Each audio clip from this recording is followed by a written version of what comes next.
वो तमाम भारतीय जनता पार्टी के भाजपाई कारोबारी जो मुनाफाखोरी कर रहे हैं, ये नए तरह की इमरजेंसी है व्यापारियों के ऊपर। सबसे महत्वपूर्ण इकाई है हमारे अर्थव्यवस्था की एमएसएमई, वो 35,000 बंद हो गई हैं और जीएसटी की छापेमारी का बहुत दबाव है। हमारे व्यापारी कारोबार कब करें जब जीएसटी का ही दबाव उनके ऊपर बहुत सारा है। गोरखपुर के टॉप 10 माफियाओं में किस किस का नाम आता था। ये जो डबल इंजन का झगड़ा है, ये कम से कम एक गुट ने प्रधानमंत्री जी को बदनाम करने के लिए पीडीएस समाजवादियों ने बनाया है, इसलिए घबराए हुए पीडीएस से वो लोग। व्यापार सभा की बहुत महत्वपूर्ण बैठक हुई जिसमें हमारी पार्टी के अध्यक्ष प्रदीप जायसवाल जी और उनके सहयोगी साथी संगठन के सभी पदाधिकारी मौजूद रहे। राष्ट्रीय अध्यक्ष मनीष जगन अग्रवाल नहीं पहुंच पाए क्योंकि उनका एक्सीडेंट हो गया, जिसके कारण वो आज कार्यक्रम में और इस कार्यक्रम में शामिल नहीं हो पाए। मैं व्यापारी साथियों का बहुत बहुत धन्यवाद और आभार प्रकट करता हूं कि आज वो समाजवादी पार्टी के कार्यालय में आकर के जो एक समय पर बहुत ही प्रतिष्ठित सम्मानित नगर सेठ भामाशाह, जो उस समय के न केवल दानी थे बल्कि राष्ट्र और देश के हित में जो फैसले ले सकते थे और महाराणा प्रताप के सबसे बड़े सहयोगी, अगर कोई उस समय हल्दी घाटी की लड़ाई के बाद था तो भामाशाह थे। आज हम उनको याद करते हैं। उनके तमाम जो मानने वाले लोग हैं जो बड़ी संख्या में आए, उनका भी मैं बहुत बहुत स्वागत करता हूं। जहां व्यापारी साथियों के साथ बैठक हुई, वहीं व्यापारी साथियों की बहुत सी चीजों को लेकर के चिंता थी। कहने को तो सरकार ये डबल इंजन की है। भारतीय जनता पार्टी के लोग कभी थकते नहीं हैं ये कहते हुए कि डबल इंजन की सरकार है। अगर इनका काम करने का तरीका देखें तो सच्चाई जाने तो आज सरकार में हर इंजन ईंधन की जुगाड़ में लगा हुआ है। जितने भी इनके इंजन हैं सब ईंधन के जुगाड़ में लगे हुए हैं। वहीं व्यापारी साथियों ने यह भी संकल्प लिया है कि बिना खर्चे के अपने स्थानों पर बैठ करके समाजवादी पार्टी का प्रचार के साथ साथ चुनाव में पूरी जिम्मेदारी के साथ सहयोग करने का काम व्यापार सभा के लोग करेंगे। जहां अर्थव्यवस्था सबसे महत्वपूर्ण है, हमारे व्यापारी साथियों की सुरक्षा, व्यापारी साथियों का सम्मान और उनके व्यापार को और सहूलियत मिले, उसके लिए सरकार में रहकर के हम लोग कदम उठाने का काम करेंगे।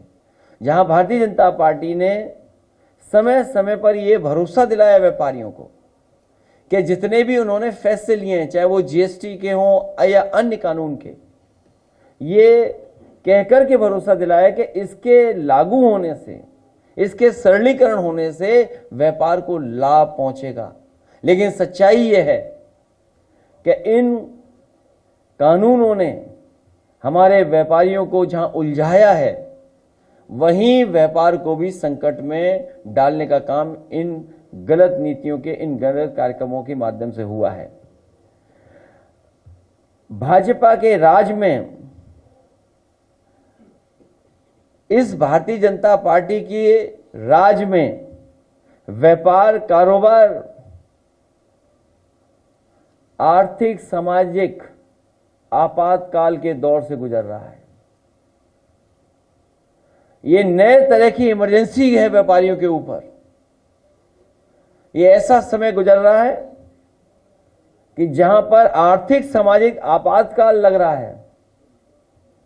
कल एक खबर हम लोगों ने अखबारों में पढ़ी और बहुत सारे जुड़े व्यापारी ये बात जानते होंगे, जहां अखबार में ही लिखा है और सरकार का यह आंकड़ा ये कहता है कि पिछले एक साल में 35,000 एमएसएमई कंपनियां बंद हुई हैं देश में। आप सोचिए कि जो सरकार ये कहती है कि हम व्यापारियों की सरकार है, हम कारोबार को बढ़ाने वाले फैसले लेते हैं, वहीं एक साल में जो सबसे महत्वपूर्ण इकाई है हमारे अर्थव्यवस्था की, एमएसएमई, वो 35,000 बंद हो गई हैं। जहां सरकार की जो मेंटलिटी है, काम करने का जो तरीका है, वो जाहिर हो रहा है कि ये सरकार ट्रेड मेंटलिटी से काम कर रही है, जिसमें प्रोडक्शन की कोई जगह नहीं है। और जो गुड्स हैं, जो सामान है, उसके ट्रेड पे जोर दे रहे हैं। आप कल्पना करिए कि अगर इसी तरीके से अर्थव्यवस्था चलती रही तो वो हमारे जो कारोबारी हैं, उद्योग चलाने वाले लोग हैं, छोटे मोटे काम करने वाले हैं, उनकी हालत आने वाले समय में कैसी होगी। और ये सरकार लगातार बिचौलियों का प्रॉफिट कैसे बढ़े, बिचौलियों की आमदनी कैसे बढ़े, उसके फैसले ले रही है। कुछ भाजपाई मुनाफाखोरों की वजह से सारे व्यापारियों की सामाजिक छवि खराब हो रही है। वो तमाम भारतीय जनता पार्टी के भाजपाई कारोबारी जो मुनाफाखोरी कर रहे हैं, उनकी वजह से बड़े पैमाने पर बड़े व्यापारियों की छवि खराब हो रही है। भाजपा की विशेष चंदा पॉलिसी की वजह से सब जगह नजराना वसूला जा रहा है, जिससे महंगाई बढ़ती है। और अगर महंगाई बढ़ती है तो मांग घटेगी, और अगर मांग घटेगी तो हमारा व्यापार भी कम होगा। और व्यापारियों की इतनी आर्थिक स्थिति खराब है कि आज व्यापार चलाने के लिए उन पर पूंजी नहीं है, पैसा नहीं है। वो जहां व्यापार चलाने के लिए पैसा नहीं, तो आखिरकार व्यापार बढ़ाएंगे कैसे। और अब तो ऐसी भी सूचनाएं मिल रही और जानकारी आ रही है कि निवेश में एडवांस कमीशन की डिमांड हो रही है। अगर आप निवेश करना चाहते हैं तो आपसे एडवांस कमीशन की मांग हो रही है। और वहीं ऑनलाइन की चुनौती की वजह से हमारे बहुत सारे ट्रेडिशनल व्यापारी, उनका बड़े पैमाने पर नुकसान हो रहा है। और जिस तरह का टैक्स सिस्टम इन्होंने क्रिएट किया है, ये व्यापारियों के अंदर लगातार भय पैदा कर रहा है। कहने को तो ये कहते हैं कि हमारा टैक्स सिस्टम बहुत अच्छा होने जा रहा है, व्यापारियों की मदद कर रहा है, लेकिन सच्चाई ये है कि टैक्स सिस्टम व्यापार के लिए भय पैदा करता जा रहा है। जीएसटी के पुराने व झूठे नोटिस और पॉलिटिकल नोटिस, अगर कहीं व्यापारी समाजवादी पार्टी की विचारधारा उसकी अगर तारीफ भी कर दी उसने, तो जीएसटी के पुराने व झूठे नोटिस और सेटलमेंट के नाम पर पूरा वसूली का तंत्र काम कर रहा है। ये नई पॉलिसी है भारतीय जनता पार्टी की। जहां विशेष चंदा पॉलिसी थी, वहीं उन्हीं की अंदर ही अंदर सेटलमेंट की पॉलिसी चल रही है। और उसका उदाहरण कई हमारे व्यापारियों ने देखा है। कानपुर जैसे बहुत बड़े शहर में जहां बड़ा कारखाना कारोबार है, वहां पर महीनों सेटलमेंट के लिए पुलिस बैठाई गई। कई स्थानों पर, प्रतिष्ठानों पर महीनों उत्तर प्रदेश की पुलिस बैठाई गई अपने सेटलमेंट के लिए। और जिन्होंने अगर सरकार की नीतियों के खिलाफ, सरकार की मंशा के खिलाफ, जो व्यापारियों को नुकसान पहुंचा रही हैं, अगर उन्होंने आवाज उठाई तो उन पर ईडी, जीएसटी के भी छापे लगे और छापे मारे गए। बाद में चंदा पॉलिसी के तहत, सेटलमेंट के तहत उसका भी रास्ता साफ कर दिया। और जीएसटी की छापेमारी का बहुत दबाव है। हमारे व्यापारी कारोबार कब करें, जब जीएसटी का ही दबाव उनके ऊपर बहुत सारा है। और व्यापारियों पे रियलिस्टिक फिगर नहीं है अधिकारियों के पास। उसका दबाव बनाते हैं कि ये टारगेट है, इसको हमें वसूलना है। जैसे पुलिस को वोट डालने का टारगेट देते हैं, पीठासीन अधिकारियों को वोट डालने का फर्जी टारगेट देते हैं। इसीलिए हमारे व्यापारी भाइयों को परेशान करने के लिए जीएसटी विभाग टारगेट फिक्स करके चलता है। और जिस तरह का कॉम्प्लिकेटेड टैक्स सिस्टम है और जो टैक्स कंप्लायंस है, उसकी वजह से भी बहुत ज़्यादा हमारे व्यापारियों का नुकसान हो रहा है, और जो अकाउंट्स रिलेटेड जो खर्चा हो रहा है उसका भी उन्हें बड़े पैमाने पे नुकसान होता जा रहा है। वर्किंग कैपिटल बची नहीं है, बैंक मदद ही नहीं कर रही है। बैंक में लोन लेने जाओ तो वो कमीशन मांगते हैं, उनके बैंक मित्र कमीशन मित्र बन गए हैं। अगर 5 लाख का आपको लोन चाहिए तो उसके लिए 50,000 एडवांस कमीशन देना पड़ेगा आपको। इसी पार्टी कार्यालय में एक बहुत गरीब व्यक्ति जिसको कोई वसूली या इस तरह का भारतीय जनता पार्टी का कोई बैंक मित्र है, उसने गरीब से 50,000 वसूलियों कहा कि तुम्हें 5 लाख का लोन दिलवा देंगे। अगर आपको उसकी जानकारी चाहिए हो तो मिल जाएगी आपको उसकी भी जानकारी। इसलिए एक समय आने पर समाजवादी सरकार व्यापारियों के लिए सुविधाएं देगी। व्यापार को आसान बनाने के लिए पारदर्शी नीतियां कैसे बने, और व्यापारियों को अधिकारियों से भी रक्षा के लिए, अधिकारियों से रक्षा के लिए भी हम लोग काम करेंगे। इधर अधिकारी भी उनकी सुरक्षा के लिए खतरा बन गए हैं। मुझे पूरा भरोसा है कि जिस तरीके से समाजवादियों ने हमेशा कारोबार, बड़े उद्योग लगें और उत्तर प्रदेश की अर्थव्यवस्था बेहतर हो, उसके लिए काम किए हैं। नेताजी जी से लेकर के समाजवादी पार्टी की पिछली सरकार जो थी उसमें भी बड़े महत्वपूर्ण फैसले लिए। आज जब मैं अखबार पढ़ रहा था, वो देख रहा था, उसमें तो जो इंसेंटिव दिए जा रहे हैं आज भी, वो इंसेंटिव उन्हीं उद्योगों को दिया जा रहा है जो कभी समाजवादी सरकार में शुरू हुए थे, बने थे। चाहे वो नोएडा का सैमसंग हो और चाहे आपके बगल में संडीला में पेप्सी का बड़ा कारखाना लगा हो। इसलिए बस कहने के लिए डबल इंजन की सरकार है, पर हर इंजन ईंधन की जुगाड़ में लगा है। मैं व्यापार सभा के सभी पदाधिकारियों का बहुत बहुत धन्यवाद देता हूं। हमारे प्रेस के साथी जो समय दिया हमें, उसके लिए बहुत धन्यवाद।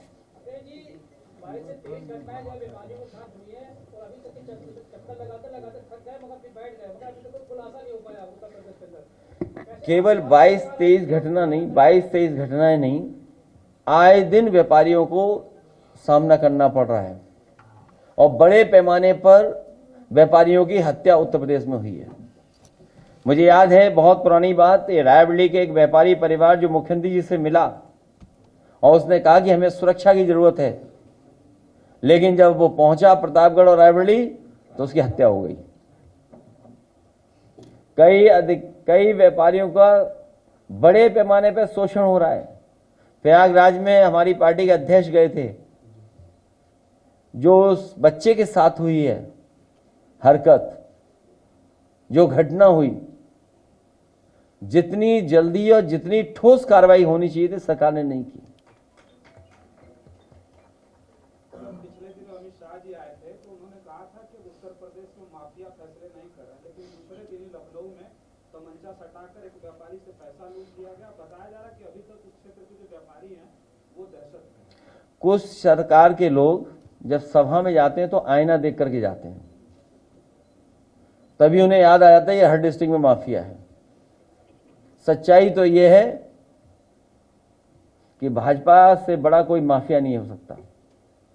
भाजपा के लोग माफियाओं की तरह काम कर रहे हैं, और अगर ये माफिया और कारोबार को लेकर के इस तरह की बातें हैं तो पूरे प्रदेश की हम लोग समय समय पर सूची मांगे हैं कि कम से कम सरकार अब 9 साल बाद उत्तर प्रदेश के टॉप 20 माफियाओं की सूची जारी करे। अभी तक सरकार ने टॉप 20 माफियाओं की लिस्ट जारी नहीं की है, नाम जारी नहीं हुए अभी तक। अगर नाम जारी हो जाए, सरकार कब करेगी नाम जारी? जो दूसरों पे आरोप लगाते हैं वो आईना देखना बंद कर दें। उत्तर प्रदेश की जनता जानती है कि स्टेट में माफिया कौन है, और अगर इस प्रदेश के माफियाओं की सूची नहीं आ पा रही है तो कम से कम डिस्ट्रिक्ट वाइज ही माफियाओं की सूची आ जाए कि टॉप 10 माफिया डिस्ट्रिक्ट के ये हैं, न जाने कितने कारवाग डीजीपी आए बने चले गए, कुछ लोग न जाने कैसी कैसे ताव देते थे, वो भी चले गए। लेकिन अभी तक टॉप 10 माफियाओं की सूची जारी नहीं हो पाई सरकार में। कम से कम प्रदेश की जारी करें, डिस्ट्रिक्ट की, हर डिस्ट्रिक्ट की जारी करें माफियाओं की सूची कि बनारस के टॉप 10 माफिया कौन है, चंदौली के टॉप 10 माफिया कौन है, मिर्जापुर के टॉप 10 माफिया कौन है, गोरखपुर के टॉप 10 माफियाओं में किस किस का नाम आता था, अब वो नाम नहीं आएगा। कुशीनगर में टॉप 10 माफिया कौन है, आपके लखनऊ के टॉप 10 माफिया कौन है, और टॉप 10 माफिया आपके कानपुर के कौन हैं, टॉप 10 माफिया कन्नौज के कौन हैं, टॉप 10 माफिया फरीदाबाद के कौन हैं। चलो वहां के ना बताओ, कम से कम इटावा और मैनपुरी के बता दो कि टॉप 10 माफिया इटावा के कौन हैं और टॉप 10 माफिया मैनपुरी के कौन हैं। हमें उम्मीद है कि सरकार टॉप 10 माफियाओं के साथ साथ गोरखपुर का न करें जारी, बनारस का हो सकता कुछ और लगा वो न जारी करें, वहां की टॉप 10 माफिया की सूची, भदोई की न जारी करें, चंदौली की न जारी करें, कम से कम इटावा की तो जारी कर दें। हम अपने जिले की मांग रहे हैं, इसमें क्या गलत मांग रहे हैं बताओ। और अगर मुख्यमंत्री नहीं जारी कर पा रहे हैं तो हमारे पत्रकार सारी आप जारी कर दो। मुझे लगता है अगर आपने जारी कर दिया तो इनकाउंटर की सूची में आपका भी नाम आ जाएगा।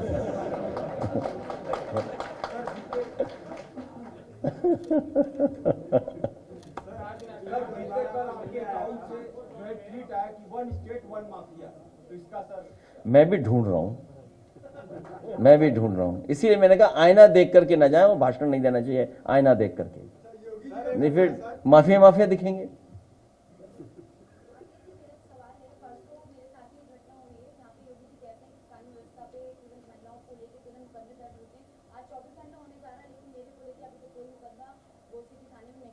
कहाँ पे नहीं हुआ? अच्छा, गोल्फ सिटी में।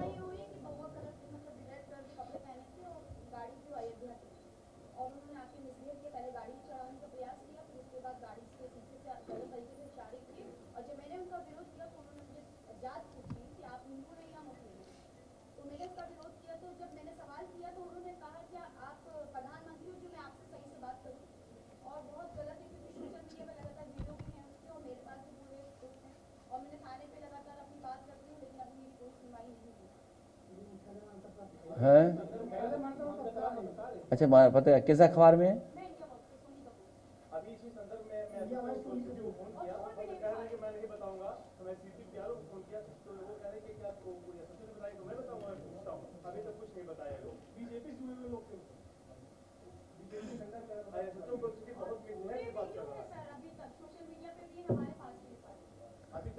क्या कपड़ा पहने थे बताया था? तो कुछ नहीं होगा उसका, कोई नहीं पकड़ेगा। नहीं, झंडा भी होगा। अब सोच लीजिए, एक पत्रकार को अगर न्याय नहीं मिल रहा है और वो भी एक महिला पत्रकार को न्याय नहीं मिल रहा, तो आप कल्पना कर दो क्या लॉ एंड ऑर्डर है यहाँ। हैं? हाँ नहीं, पत्रकार है, हमारे लिए तो पत्रकार है, कोई भी हो पत्रकार। और सबसे बड़ी बात ये आधी आबादी की है पत्रकार, महिला है, और बताओ इनको भी न्याय नहीं मिल रहा।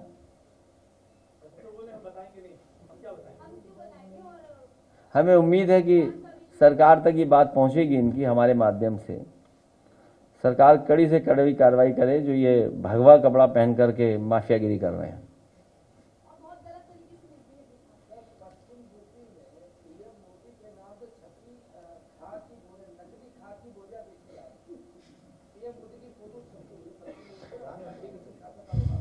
इसमें पक्का बीजेपी के लोग कर रहे होंगे, और ये जो डबल इंजन का जो झगड़ा है वो बोरियों में भी दिखाई दे रहा है। ये जो डबल इंजन का झगड़ा है, ये कम से कम एक गुट ने प्रधानमंत्री जी को बदनाम करने के लिए उन्हीं ने बोरी बनवाई है।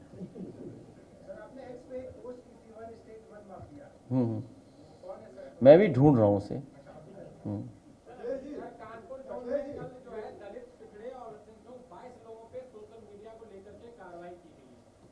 हालांकि सबसे बड़ी कार्रवाई तो मध्य प्रदेश में भी होनी चाहिए।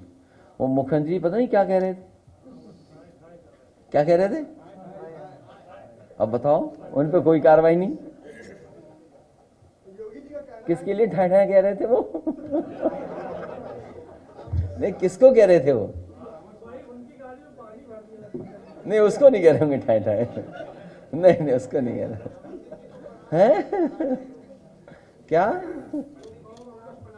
संतोष सिंह तुम तो कह सकते हो, हम लोग नहीं कह सकते। सिंह कह सकते हैं, हम नहीं कह सकते।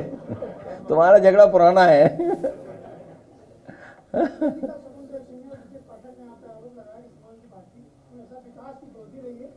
सच कहा उन्होंने, उन्हें बहुत सच कहा। उनसे अच्छा कोई भी नहीं, वो सच बोलते हैं वो।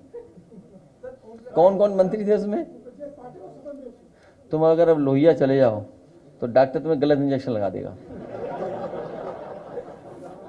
तुम हमारे डिप्टी सीएम के खिलाफ सवाल पूछ रहे हो? ऐसा डोज देंगे वो तुम्हें। अच्छा, क्या हालत है बताओ अस्पतालों की। इसीलिए मैंने कहा हर इंजन ईंधन की तलाश में है। ये जितने इंजन दिखाई दे रहे हैं आपको, सब ईंधन, ईंधन मतलब समझ गए होगे, डीजल पेट्रोल की जरूरत है उन्हें। हाँ,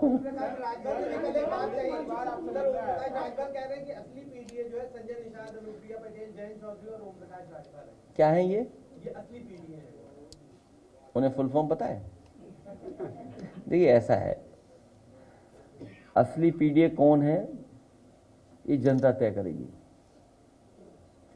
पीडीए समाजवादियों ने बनाया है, इसलिए घबराए हुए पीडीए से वो लोग। सर, 2 साल का नाम लिया था आपकी, जीतने वाले सरकारों के साथ रहते हैं, तो क्या आपके संपर्क में आ रहे हैं? हम दूर रखना चाहते हैं, इसलिए कुछ कुछ बातें कह देते हैं यहाँ से, जैसे हमारे पास ना आ पाए, हमारे लोग ना ले आए उन्हें हमारे पास। हम इसीलिए जानबूझ कुछ कहते हैं, ऐसा कह दो कि वो कुछ कहते रहे हमारे खिलाफ, जो लाने वाले लोग हैं वो ला ना पाए उन्हें। बात समझे? क्या चीज?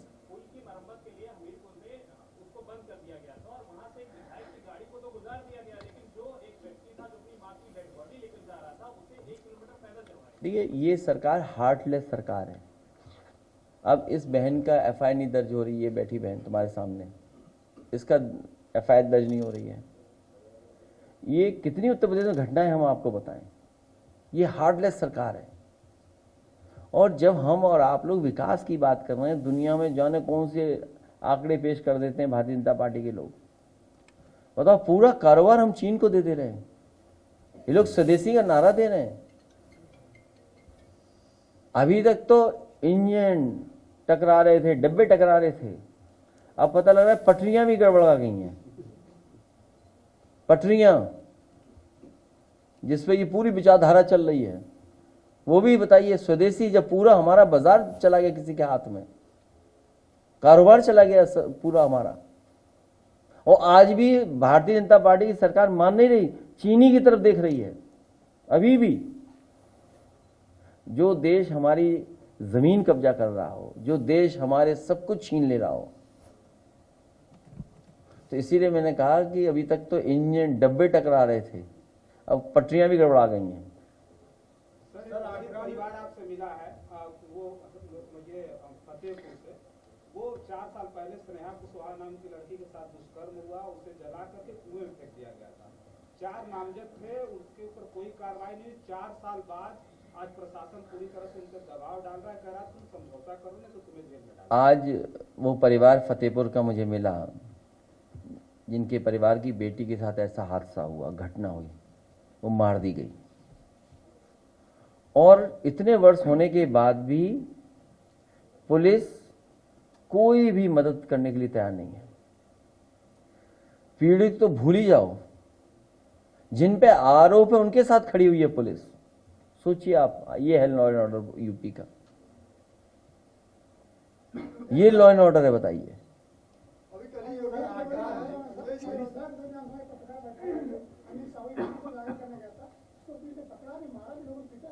किस घटना में?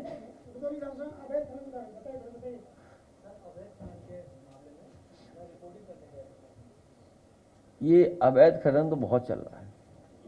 देखिए, इनके विधायक ट्रेन में यात्रियों को पीट रहे हैं, इनका एमएलसी लेन देन में कूटा जा रहा है, ये लोग सीसीटीवी पे पकड़े जा रहे हैं, कैमरों पे पकड़े जा रहे हैं, वो नाइट विजन कैमरे की वजह से पकड़े गए। पूरा का पूरा क्या व्यवस्था है बताओ। जो हाईवे बना रहे हैं उस हाईवे पे एक्सीडेंट हो जा रहा है इन्हीं के विधायक का। मंत्री लोग आखिरी वक्त पर जाने क्या क्या कर रहे हैं। कई मंत्री शिकायत कर रहे हैं कि अधिकारी हमारी नहीं सुन रहे और अधिकारियों की ट्रांसफर पोस्टिंग किसी और कारण हो रही है और रात भर पैसे गिने जा रहे हैं, रात भर। आप पता कर लीजिए विभागों के बारे में, पीडब्ल्यूडी का विभाग पता कर लीजिए आप, बिजली विभाग बिका जा रहा है। आप सॉलिड वेस्ट मैनेजमेंट पे देख लो आप क्या हालत है, नाले सफाई की हालत क्या है, बिजली का देखिए कितनी महंगी हो गई, कहीं प्रोडक्शन नहीं, कुछ नहीं। अगर पेड़ लग रहे हैं 200 करोड़ से ऊपर पेड़ लग गए हैं। मुझे तो ये नहीं हो रहा, घास को तो नहीं गिन लेते हैं, झाड़ वाड़ को गिन लेते हैं, हो गए 200 करोड़। सोचिए आप 200 करोड़ पेड़ लगे यूपी में। और बेसिक शिक्षा में ऐसे जिलों को खोला गया है जिनका जहां कोई नीड नहीं, जिनकी 15 जिलों को केवल 75 जिलों का आपको जो है ट्रांसफर करवाना है। जिस महिला को या जिस लेडीज को अगर आना हो तो वो क्या अपना स्थान, जैसे मान लीजिए हमें लखनऊ आना है, लखनऊ में तो वीवीआईपी कल्चर है, पूरा वीवीआईपी पैक है पूरा, ठीक है। उसके बाद में जो आसपास के लिए है उसको खोला ही नहीं गया। शिक्षा विभाग में भी कई तरह के करप्शन चल रहे हैं और जितने संभव है करप्शन इस सरकार में सब हो रहे हैं। योगी जी ने फिर से कहा है कि व्यापारी और बेटी के लिए जो खतरा बनेगा उस अगले चौराहे पर यमराज वेट करते मिलेंगे। तो अपना शीशा देख लें, ये क्या बात है। और अपने आंकड़े मंगा लें डायल 100 से। ऐसा है अब पुलिस को नहीं काम करना, अब मुख्यमंत्री जी को खुद ही निकलना पड़ेगा। पुलिस नहीं उनके हाथ में है। अगर उनके हाथ में पुलिस होती तो आए दिन हत्या नहीं हो रही होती, आए दिन लोगों की जान न गई होती, आए दिन बेटियों के साथ ये घटनाएं नहीं होती। और ये बोलने से पहले अगर सरकार ये भाषा बोल रही है, अगर सरकार की तरफ से ये स्टेटमेंट आ रहे हैं, मुख्यमंत्री जी की तरफ से अगर ये स्टेटमेंट आ रहे हैं, उन्हें कुछ नहीं करना चाहिए। डायल 100 डायल 112 के पूरे डेटा निकाल लेना चाहिए और उसको देख करके खुद ही सड़क पे निकल जाना चाहिए उन्हें कि पुलिस के हाथ में नहीं बची। सर, आगरा में पुलिस के कार्यशैली पर नाराज व्यापारियों ने अनिश्चितकालीन समय के लिए बाजार बंद कर दिया। अभी लेटेस्ट न्यूज दिया है। तो घटना क्या है उसमें? सर, पुलिस नजर कानून व्यवस्था और वहां पर लगातार उस बाजार में चोरी हो रही है। कोई बड़ी बात नहीं, ये इसी तरह चला। पुलिस जब मिली गई है अपराधियों से, क्या उम्मीद करोगे आप? जब अपराधी ही कर रहे हैं सब न्याय, तभी मैंने आपसे कहा ना कि चलिए आप पूरे उत्तर प्रदेश के माफियाओं की सूची मत दो, टॉप 10 टॉप 20 या टॉप 50 माफिया उत्तर प्रदेश के कौन है, मत दीजिए सूची। आप कम से कम डिस्ट्रिक्ट वाइज तो आ जाए सूची। और ये सरकार अगर टॉप 10 माफिया जो है हर डिस्ट्रिक्ट के वो बंद हो जाए तो अपने आप कानून से सुधार हो जाएगा। कौन रोक रहा है सरकार को? टॉप 10 माफियाओं क्यों नहीं बंद कर रहे हर जिले का? अगर आगरा में शिकायत है तो आगरा के टॉप 10 माफिया को बंद कर दो जेल में। अब वो इसलिए नहीं बंद करेंगे, सब बीजेपी के संग है वो, और जमीनों का कारोबार कर रहे हैं सब मिलकर के। है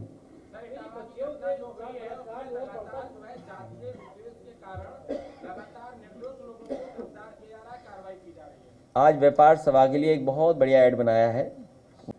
क्या क्या हुआ था हैं? अरे बता दो ना क्या क्या हुआ था। जिस तरीके से इस जाति के लोगों ने, यादव जाति के लोगों की जिस तरीके से चोटी काटी गई, उनको जो है पैर चटवाए गए। देखिए सच्चाई ये है, आप सब सच जानते हो, ऐसा नहीं है कि आप लोग नहीं जानते हो। भारतीय जनता पार्टी जातिवादी सरकार है, जातिवादी सरकार है। इसमें सबसे ज्यादा जात के आधार पर फैसले होते हैं।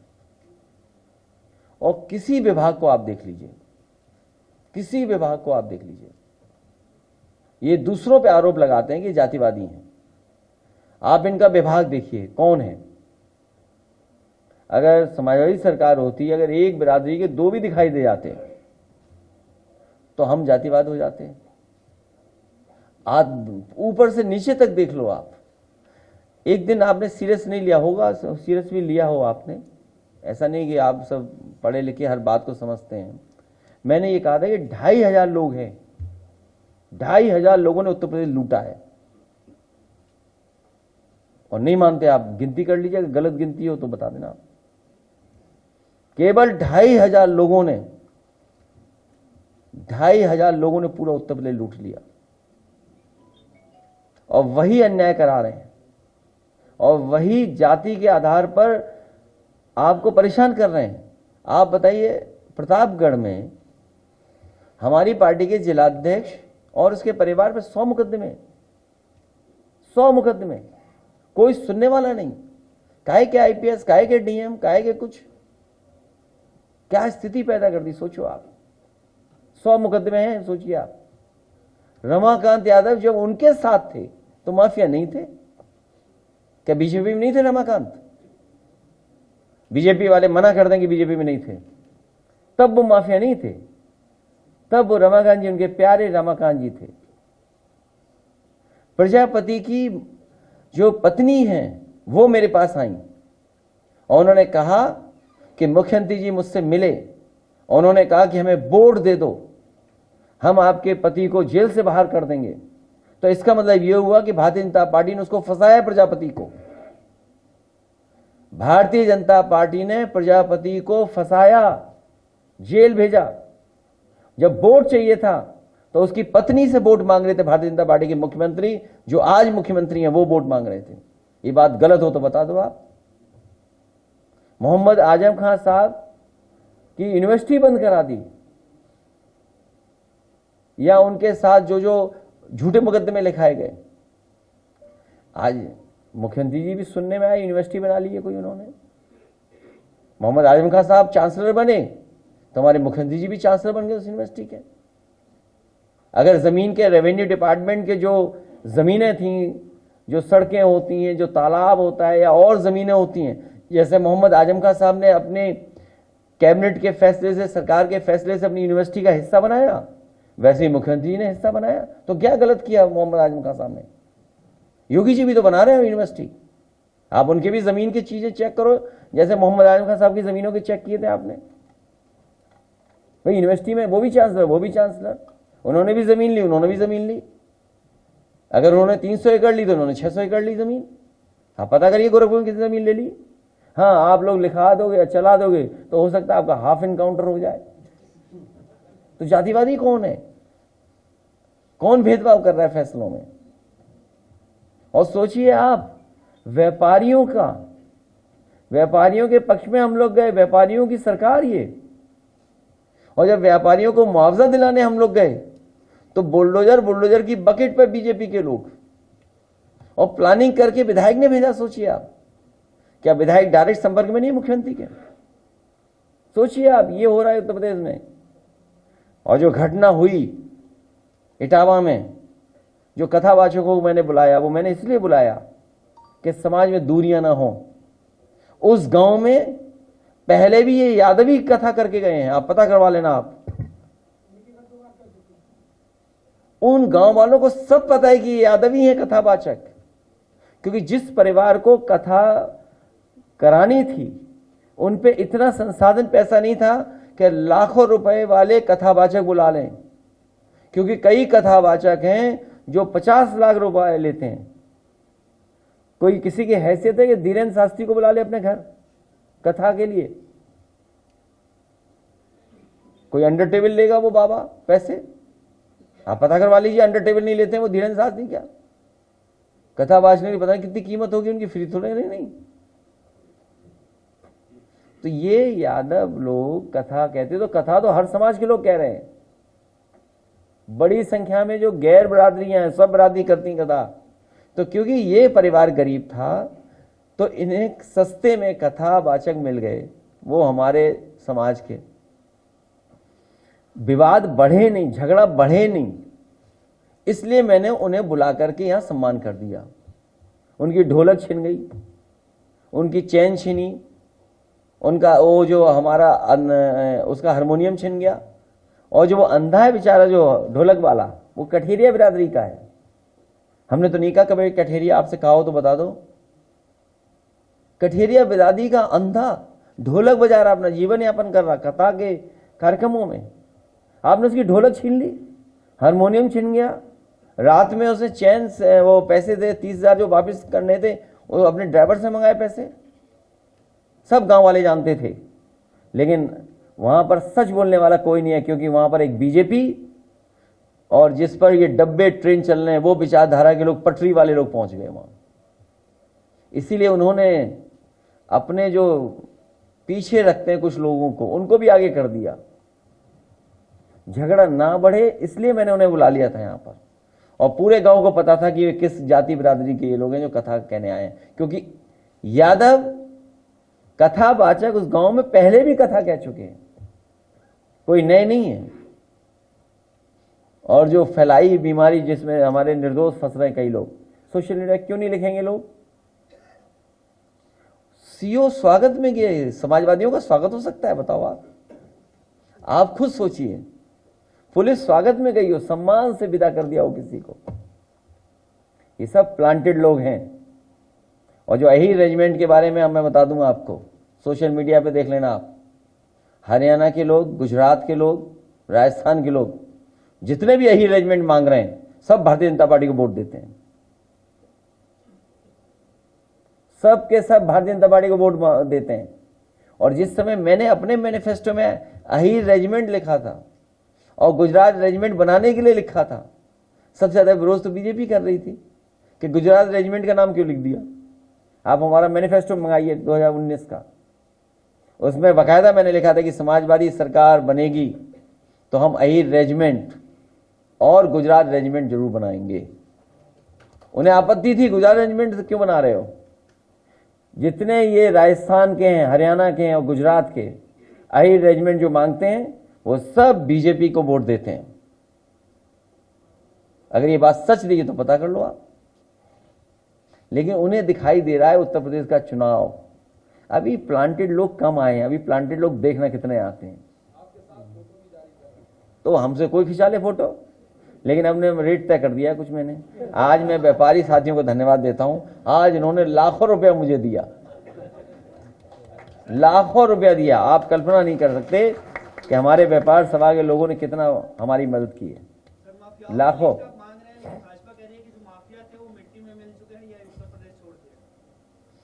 मैं कह रहा हूं भाजपा के लोग जब माफिया बारे में बोले तो अपने घर का शीशा देख के ना निकलें।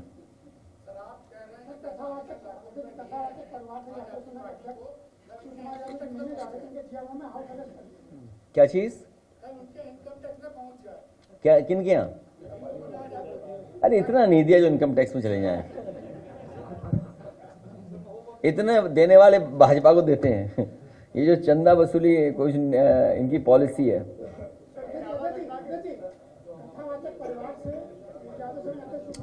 देखिए आप ये देखिए ऐसा है, भगवान कृष्ण पूरी दुनिया में उनका है। भाजपाई भगवान बदलने वाले लोग हैं, इस समय से भगवान बदल देते हैं। मैं आपसे कह रहा हूं भाजपाई भगवान बदल देते हैं अपने, सब समय भगवान बदलते रहते हैं। इनका एक भगवान नहीं है। हो सकता है बुरा लगे उन्हें इस बात को लेकर के, हम पे कहें कि हम सनातनी नहीं है। सत्य का रास्ता ही सनातन है, धर्म का रास्ता ही सनातन धर्म है। और धर्म का रास्ता अन्याय नहीं कर सकता। जो अन्याय कर रहा है वो धर्म के रास्ते पे नहीं है, और जो अन्याय, दुख, परेशानी दे रहा वो सनातनी नहीं है। याद रखना, अपने आप को वो सनातनी नहीं कह सकता है जो दूसरों को दुख देता हो, दूसरों को परेशानी पैदा करता हो। हम हिंदू लोग उसको कभी स्वीकार नहीं कर सकते वो सनातनी है। जो दूसरों की हत्या कर दे वो सनातनी नहीं हो सकता।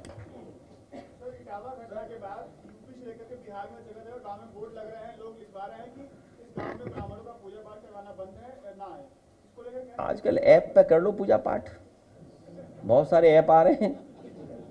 नहीं, आजकल ऐप बना दिए हैं सबने, ऐप से कर लीजिए पूजा, उसमें क्या है। हम किसी के विरोधी नहीं है इसीलिए। और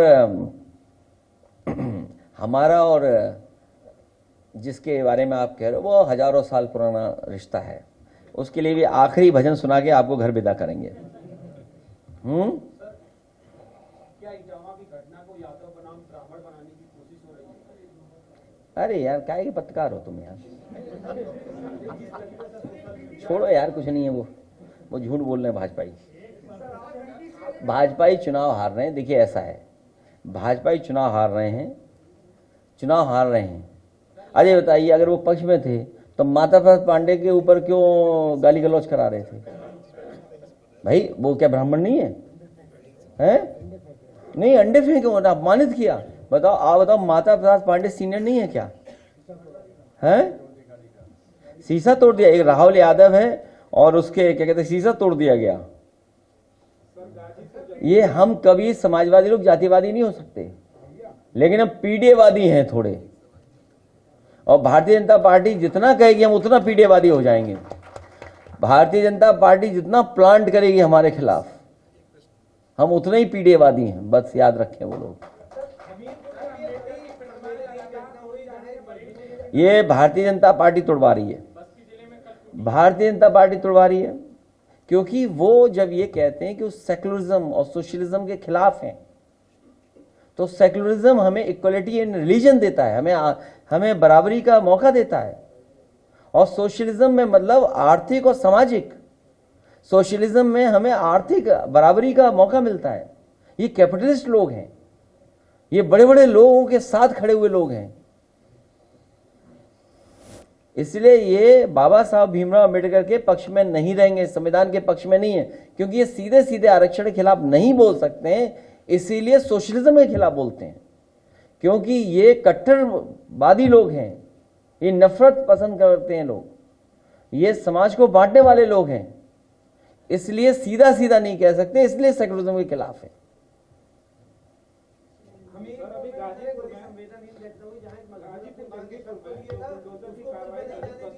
मैंने बता दिया, उस पर कह दी बात। वहाँ जो है प्रशासन की इतनी संवेदनहीनता है कि वो जो है पूरी तरह से बारिश में भीग गया। वहाँ ये हार्टलेस सरकार है, इससे कोई उम्मीद करोगे न्याय की या सहानुभूति की, तो ये आप ही गलत हैं। हाँ चलिए, प्रेस हट के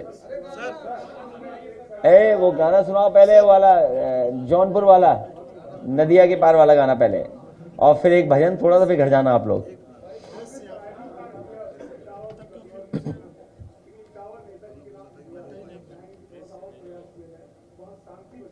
नहीं, अरे ये मैं आपको बता दूं, एक बीजेपी का नेता हुआ और कुछ लोग जो जिस पे पटरी जिस पे डबल इंजन चल रहे हैं, उनके लोग पहुंचे थे गांव में, आप पता करवा लो आप। उन्होंने नफरत फैलवाई, उन्हीं ने झूठ बुलवाया, बोला महिला वो तारीख छेड़ा है। बताइए, अब मैं बोल दूंगा तो कुछ बात हो जाएगी, बस नहीं इससे वही खुशहाली लिया 27 में न्याय मिलेगा उसमें।